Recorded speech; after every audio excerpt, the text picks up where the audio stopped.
Welcome to doctor NGR. అనారోగ్య సమస్యలకు చక్కని పరిష్కారం చూపిస్తోంది డాక్టర్ ఎన్జీఆర్. ఈ రోజు డాక్టర్ ఎన్జీఆర్లో తలనొప్పి సమస్య గురించి తెలుసుకుందాం. మనకు చాలా కామన్గా వచ్చే తలనొప్పి సమస్య చిన్నదే అనిపిస్తుంది, కానీ కొన్ని సందర్భాల్లో ఈ సమస్య వల్ల ఎన్నో ఇబ్బందులు ఎదుర్కోవాల్సి వస్తుంది. ఈ సమస్య గురించి డాక్టర్ సురేష్ రెడ్డి మనకు వివరిస్తారు. నమస్కారము. ఈరోజు మనము ఈ డాక్టర్ ఎన్జీఆర్ ప్రోగ్రాంలో తలనొప్పి గురించి తెలుసుకోబోతున్నాము. తలనొప్పి అనేది మోస్ట్ కామన్ రీజన్. ఒక డాక్టర్ని సంప్రదించడానికి మనము కారణాలు తీసుకున్నట్లయితే అన్నిట్లోకెల్లా కామన్ రీజన్ తలనొప్పి. ఆల్మోస్ట్ 90% మంది మోర్ దెన్ 90% ఆఫ్ ద పీపుల్ని తలనొప్పి అనేది జీవితంలో ఏదో ఒకసారి ఎఫెక్ట్ చేయడం జరుగుతుంది. ఇది ఓవరాల్గా మనం తీసుకున్నట్లయితే పురుషుల్లో కంటే స్త్రీలలో ఎక్కువగా వచ్చే అవకాశం ఉంటుంది ఈ తలనొప్పి అనే లక్షణం. దీనికి అనేక రకమైన కారణాలు ఉండొచ్చు. ఈ తలనొప్పికి ఈ కారణాలను మనము బేసిక్గా 2 రకాలుగా విభజించుకోవచ్చు.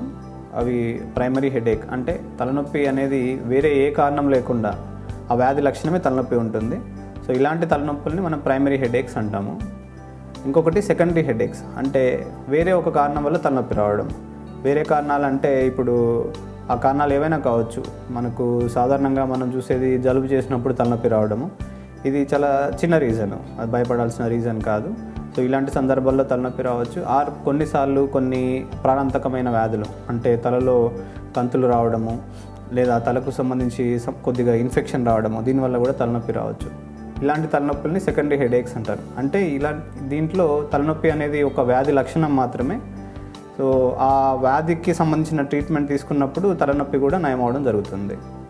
సో దీంట్లో ఇప్పుడు ఆల్రెడీ నేను చెప్పినట్టు తలనొప్పి చిన్న కారణాల వల్ల వస్తే దాని గురించి పెద్దగా మనం భయపడాల్సిన అవసరం ఉండదు. కానీ కొన్ని ప్రాణాంతకమైన వ్యాధులు, అంటే తలకు సంబంధించిన కంతులు తలకు సంబంధించిన ఇన్ఫెక్షన్ వల్ల వచ్చే వ్యాధులు అయితే త్వరగా గుర్తించి త్వరగా ట్రీట్మెంట్ తీసుకోవడం వల్ల మనకి ఉపయోగం ఉండడం జరుగుతుంది. అంటే వ్యాధిని మొదటి స్టేజ్లోనే నిర్ధారించడం వల్ల నయమయ్యే అవకాశం ఎక్కువ ఉంటుంది. సో వీటికి అంటే ఎలాంటి సందర్భాల్లో మనము ఈ రకమైన వ్యాధులు ఉన్నట్టు మనకు అంటే డౌట్ రావాలి అంటే 50 సంవత్సరాలు దాటిన వాళ్ళల్లో మొదటిసారి తలనొప్పి రావడము, ఇది కొన్నిసార్లు డేంజరస్ కావచ్చు. సో ఇలాంటి వ్యక్తులు తొందరగా డాక్టర్ని సంప్రదించడం మంచిది. అంతే తలనొప్పి జ్వరంతో పాటు తలనొప్పి రావడము, లేదా పొద్దున్నే తలనొప్పితో నిద్ర మెలకువ రావడము, తీవ్రమైన తలనొప్పితో మెలకువ రావడము, ఆ తలనొప్పితో పాటు బాగా వాంతులు రావడము, ఆ తలనొప్పి రోజు రోజుకి పెరుగుతూ ఉండడం. అంటే పేషెంట్కి ఒక 4 రోజుల నుంచి తలనొప్పి ఉంది అంటే మొదటి రోజుతో పోలిస్తే 4వ రోజు తలనొప్పి ఇంకా పెరగడము, కూర్చున్నప్పటికంటే పడుకున్నప్పుడు తలనొప్పి ఎక్కువగా ఉండడము, ఇవన్నీ కొన్నిసార్లు ప్రాణాంతకమైన వ్యాధికి సంబంధించిన లక్షణాలు కావచ్చు. ఇలాంటి లక్షణాలు ఉన్నప్పుడు తొందరగా డాక్టర్ని సంప్రదించడం మంచిది.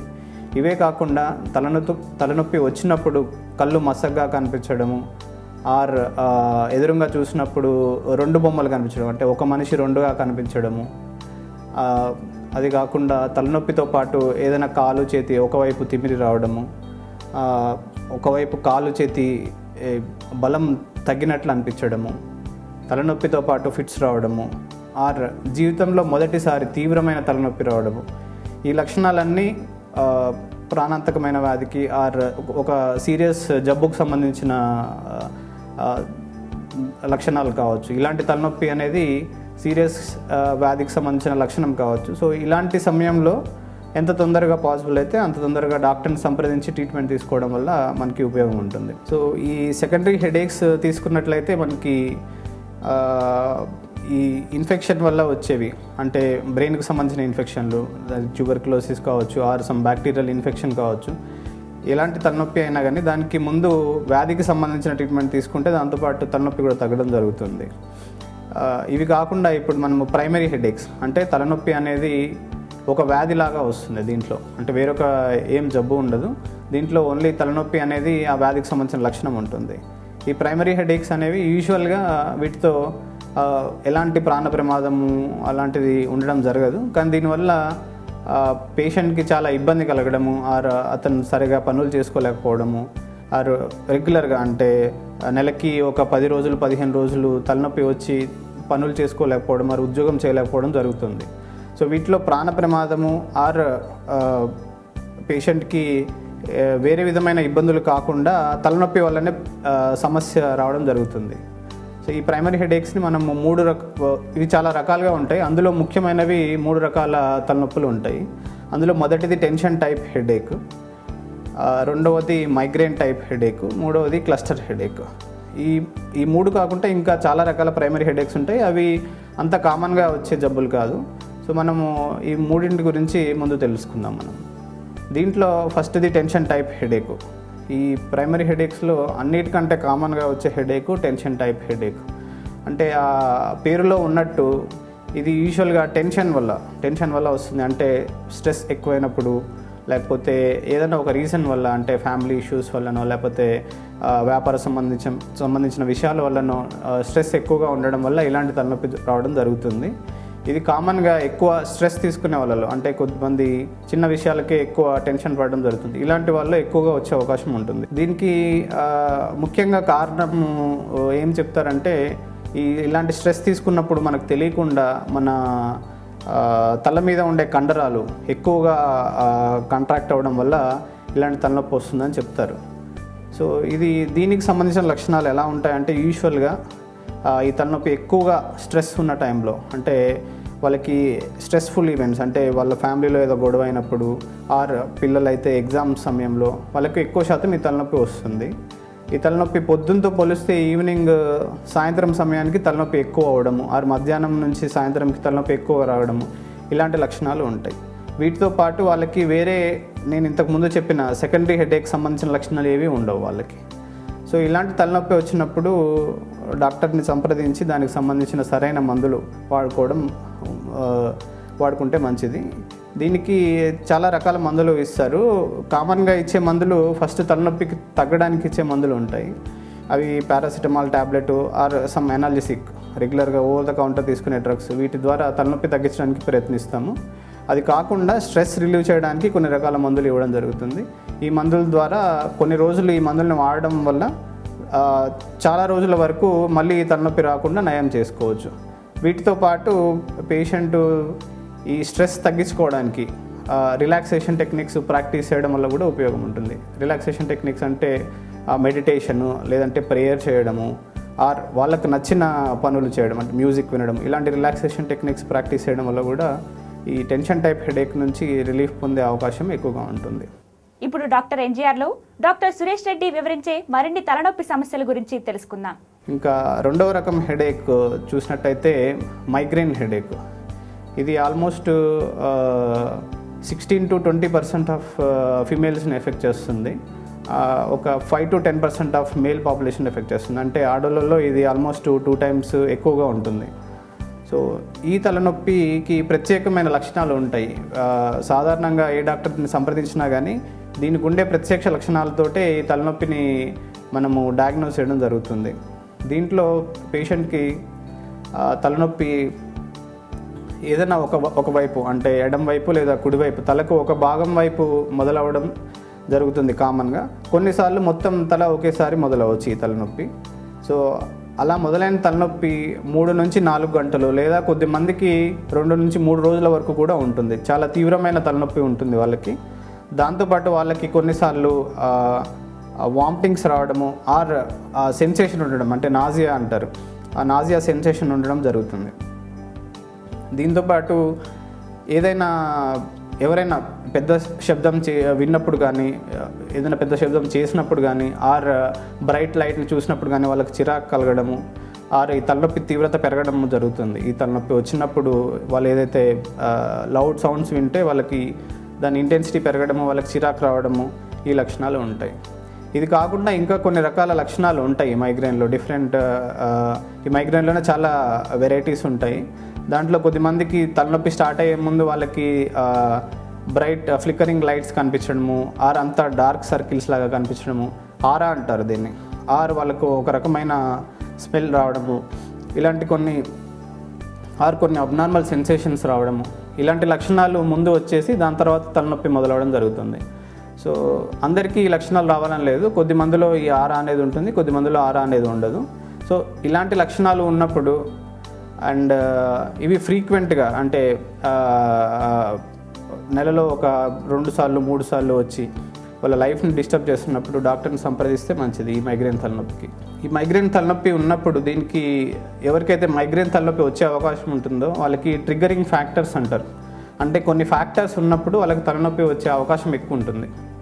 సో ఈ ట్రిగ్గరింగ్ ఫ్యాక్టర్స్ ఒక పర్సన్కి వేరీ అవుతుంది. సో ఎవరికైనా మైగ్రేన్ తలనొప్పి ఉన్నట్లు అనుమానం ఉంటే ఈ ట్రిగ్గరింగ్ ఫ్యాక్టర్స్ ఏమైనా ఉన్నాయేమో చూసుకోవాలి. అంటే ఎలాగంటే వాళ్ళు తలనొప్పి వచ్చిన ప్రతిసారి వాళ్ళు ఆ రోజు ఏం చేశారు, అంటే ఆ రోజు ఎలాంటి ఫుడ్ తిన్నారు, వాళ్ళకు స్ట్రెస్ ఉందా లేదా, ఎంతసేపు నిద్రపోయారు, స్పెషల్లీ స్త్రీలు అయితే వాళ్ళ మెన్స్ట్రుయేషన్ అంటే పీరియడ్స్కి సంబంధం ఉందా అనేది ఒక డైరీలో నోట్ చేసుకున్నట్టయితే వాళ్ళు కొన్ని ట్రిగ్గరింగ్ ఫ్యాక్టర్స్ని నోటీస్ చేయొచ్చు.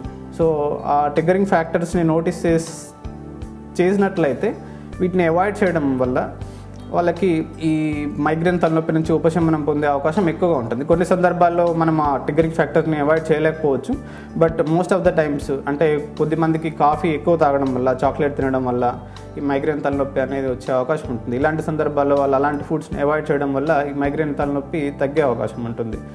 ఇంకా నిద్ర సరిగా లేకపోవడము, ఎక్కువసేపు టీవీ చూడడము, ఆర్ స్ట్రెస్, ఫైనాన్షియల్ కానీ ఆర్ ఫ్యామిలీ స్ట్రెస్ కానీ, స్త్రీలలో ఆల్రెడీ చెప్పినట్టు మెన్స్ట్రుయేషన్ అనేవి, ఇవన్నీ మైగ్రేన్కి ట్రిగ్గరింగ్ ఫ్యాక్టర్స్ లాగా పనిచేస్తాయి.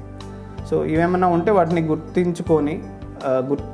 గుర్తించగలిగితే అది మందులు లేకుండా ట్రిగ్గరింగ్ ఫ్యాక్టర్స్ని అవాయిడ్ చేయడం వల్ల కూడా మైగ్రేన్ తలనొప్పి రాకుండా మనము ఆపే ఛాన్స్ ఉంటుంది. ఈ మైగ్రేన్ తలనొప్పిని నిర్ధారించడానికి ఇఫ్ సిమ్టమ్స్ అనేవి చాలా క్లియర్గా ఉండి పేషెంట్ కరెక్ట్గా ఈ సిమ్టమ్స్ని డాక్టర్కి చెప్పగలిగితే వేరే ఇంకా ఎలాంటి ఇన్వెస్టిగేషన్స్ అంటే సిటీ స్కాన్ కానీ ఎంఆర్ఐ కానీ ఇలాంటి ఇన్వెస్టిగేషన్స్ అవసరం లేకుండా మైగ్రేన్ అనేదాన్ని మేము డయాగ్నోస్ చేసి దానికి ట్రీట్మెంట్ స్టార్ట్ చేయడం జరుగుతుంది.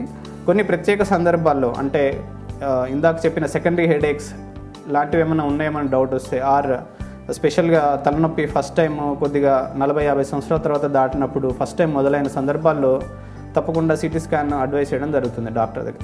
కానీ మోస్ట్ కామన్గా టిపికల్ సిమ్టమ్స్తో వచ్చిన వాళ్ళకి ఓన్లీ వాళ్ళు చెప్పే లక్షణాలని బట్టి మనం మైగ్రేన్ హెడేక్ని డయాగ్నోస్ చేసేసి ఎలాంటి పరీక్షలు అవసరం లేకుండా మనం ట్రీట్మెంట్ మొదలుపెట్టడం జరుగుతుంది. ఈ ట్రీట్మెంట్ని మనము 2 విధాలుగా చెప్పుకోవచ్చు. ఒకటి తలనొప్పి వచ్చినప్పుడు తీసుకునే మందులు, రెండవది తలనొప్పి మళ్ళీ రాకుండా ఉండడానికి ఆర్ వచ్చిన తలనొప్పి ఇంటెన్సిటీ తక్కువ ఉండడానికి ఇచ్చే మందులు. సో తలనొప్పి వచ్చినప్పుడు తీసుకునే మందులు కామన్గా ఉండేవి ఈ ఓవర్ ద కౌంటర్ డ్రగ్స్ ఉంటాయి. కామన్గా మనం ఇచ్చే పారాసిటమాల్ కానీ ఎనల్సిక్ ట్యాబ్లెట్స్ ఆర్ కొన్ని రకాల ట్యాబ్లెట్స్ ట్రిప్టాన్స్ అంటారు, ఈ గ్రూప్కి సంబంధించిన ట్యాబ్లెట్స్ ఇవ్వడం జరుగుతుంది. అంటే ఈ ట్యాబ్లెట్స్ తలనొప్పి స్టార్ట్ అయిన వెంటనే వేసుకోవడం వల్ల ఆ తలనొప్పి తొందరగా తగ్గిపోయే అవకాశం ఉంటుంది. ఇవి ఓన్లీ తలనొప్పి వచ్చినప్పుడే పేషెంట్ వేసుకోవాల్సి ఉంటుంది. సో ఇవి కామన్గా మిస్యూజ్ చేయడం జరుగుతుంది. చాలామంది పేషెంట్స్ ప్రాపర్ ట్రీట్మెంట్ తీసుకోకుండా రెగ్యులర్గా ఈ ఓవర్ ద కౌంటర్ ఎనల్సిక్స్ ఎక్కువ రోజులు వాడుకొని దానికి సంబంధించిన సైడ్ ఎఫెక్ట్స్ సఫర్ అవ్వడం జరుగుతుంది. వీటితో చాలా రకాల సైడ్ ఎఫెక్ట్స్ కూడా ఉండొచ్చు, లైక్ స్టొమక్లో అల్సర్ రావడము ఆర్ కిడ్నీల మీద ఎఫెక్ట్ అవ్వడము, ఎనల్సిక్స్ ఎక్కువ యూజ్ చేయడం వల్ల ఇలాంటి సైడ్ ఎఫెక్ట్స్ రావడం జరుగుతుంది. సో ఈ తలనొప్పి రిపీటెడ్గా వచ్చిన సందర్భాల్లో పేషెంట్స్ సొంత మెడికేషన్ తీసుకోకుండా డాక్టర్ని సంప్రదించడం ద్వారా ఈ ఎక్కువ మందులు వాడడం వల్ల వచ్చే సైడ్ ఎఫెక్ట్స్ నుంచి వాళ్ళు బయటపడవచ్చు. సెకండ్ మెడికేషన్ మనము ఆలోచించినట్టయితే అది ప్రివెంటివ్ మెడికేషన్, అంటే తలనొప్పి మళ్ళీ రాకుండా ఉండడానికి ఆర్ వచ్చినా కానీ తక్కువ ఇంటెన్సిటీతో రావడానికి ఇచ్చే మందులు. ఈ మందులు 4-5 రకాలు ఉంటాయి. పేషెంట్ వయసుని బట్టి ఆర్ స్త్రీల పురుషుల అనే దాన్ని బట్టి, వాళ్ళ బరువుని బట్టి, వాళ్ళకున్న వేరే వ్యాధుల్ని బట్టి ఈ మందులు ఒక పేషెంట్కి ఏ మందు అయితే కరెక్టో దాన్ని ప్రిస్క్రైబ్ చేయడం జరుగుతుంది. ఫర్ ఎగ్జాంపుల్ ఒక 20 సంవత్సరాల ఫిమేల్లో కొన్ని రకాల మందులు ఇవ్వడం వల్ల వాళ్ళకి కొన్ని రకాల సైడ్ ఎఫెక్ట్స్ ఎక్కువగా వచ్చే అవకాశం ఉంటుంది. బట్ ఆ సేమ్ మెడికేషన్ మనం 20 సంవత్సరాల ఉన్న అబ్బాయికి ఎలాంటి ఇబ్బంది లేకుండా ఇవ్వచ్చు. సో పేషెంట్ని బట్టి ఈ ప్రివెంటివ్ మెడికేషన్ అనేది ఒక 4-5 రకాల అందులో నుంచి ఏదైతే పేషెంట్కి బెనిఫిట్ అవుతుందో ఆ మందు ప్రిస్క్రైబ్ చేయడం జరుగుతుంది. ఇవి చాలా రకాలు ఉంటాయి. సోడియం వాల్ప్రోయేట్ అనే డ్రగ్గు, టోపిరమేట్ అనే డ్రగ్గు, ప్రొప్రానలాల్ అనే డ్రగ్గు, ఇవన్నీ ప్రిస్క్రైబ్ చేయడం జరుగుతుంది. ఈ మందులు స్టార్ట్ చేసిన తర్వాత 3 నుంచి 4 వారాల తర్వాత వీటి ఎఫెక్ట్ వస్తుందా రావట్లేదా అనేది మనకి ఫస్ట్ అర్థమవుతుంది. అంటే చాలామంది పేషెంట్స్ ఒక రకం మందుకి మంచి రెస్పాన్స్ ఇస్తారు, కొద్దిమంది పేషెంట్స్ సేమ్ మెడికేషన్కి అంత మంచి రెస్పాన్స్ ఇవ్వకపోవచ్చు. బట్ ఒక టాబ్లెట్ ఈ ప్రివెంటివ్ మెడికేషన్ అనేది సరిగా పనిచేస్తుందా లేదా అనేది మనకు తెలుసుకోవడానికి పేషెంట్ కంటిన్యూస్గా అట్లీస్ట్ 2 నుంచి 4 వారాల వరకు ఆ మందు వాడిన తర్వాతే మనము ఆ మందు సరిగా పనిచేస్తుందా, సరైన మోతాదులో వాడిన తర్వాతే మనము ఆ మందు అతనికి సరిగా పనిచేస్తుందా లేదా అనేది నిర్ధారించడం జరుగుతుంది. వన్స్ మనకు ఆ మందు పేషెంట్కి ఉపయోగపడుతుందని నిర్ధారించుకున్న తర్వాత ఆ టాబ్లెట్ అట్లీస్ట్ 4 to 6 months వరకు కంటిన్యూస్గా వాడడం వల్ల వాళ్ళకి లాంగ్ టర్మ్లో బెనిఫిట్ ఉంటుంది. అంటే తర్వాత 1 year 2 year వరకు వాళ్ళకి మైగ్రేన్ మళ్ళీ రిపీట్ అయ్యే అవకాశం చాలా తక్కువగా ఉంటుంది. సో దీన్ని డాక్టర్ని సంప్రదించి కరెక్ట్గా ప్రిస్క్రైబ్ చేసిన ప్రకారం వాడడం వల్ల ఈ మైగ్రేన్ నుంచి ఉపశమనం పొందే అవకాశం చాలా ఎక్కువగా ఉంటుంది. మనలో చాలామంది మానసికమైన సమస్యలతో బాధపడుతూ ఉంటారు.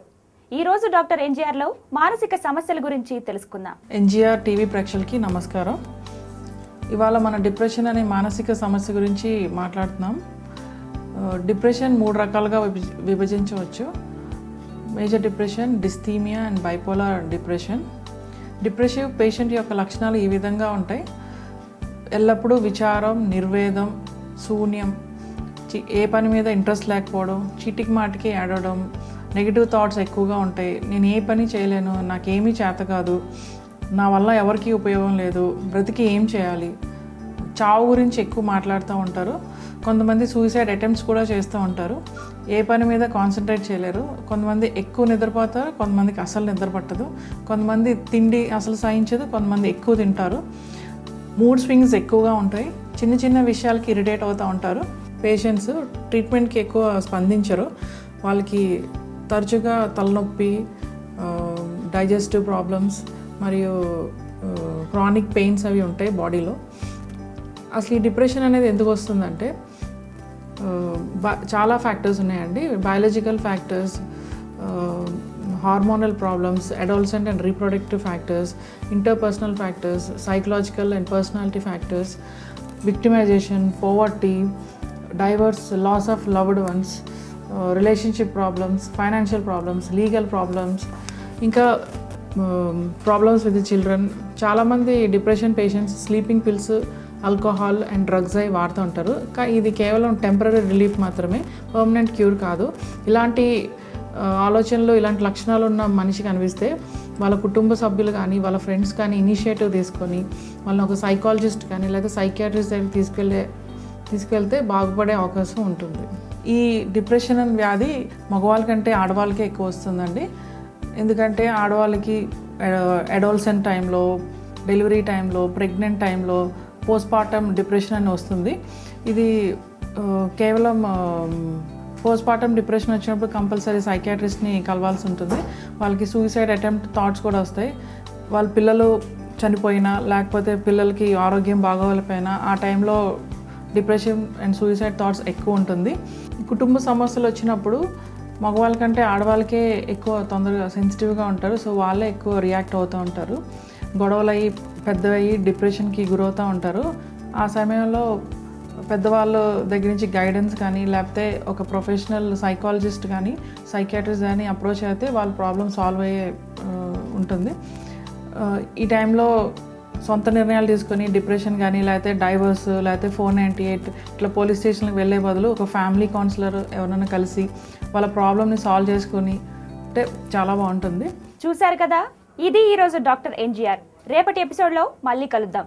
అంతవరకు సెలవు. నమస్తే.